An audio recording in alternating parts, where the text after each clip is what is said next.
আপনার গাড়ির ডেউয়ে আর ৬,০০০ টাকা নষ্ট হয়ে দেবো, মোটরটা গেলেই শেষ।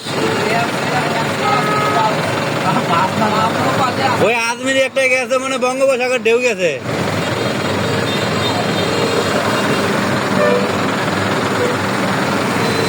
নামে দেন, মাছ ধরে এই জায়গায় কি বেলার অফিস করবো। ওই যে মশারিতে মাছ ধরতেছে ওরা। ডেনে ডেনে ডেনের ভিতরে মাছ আছে, অনেক মাছ।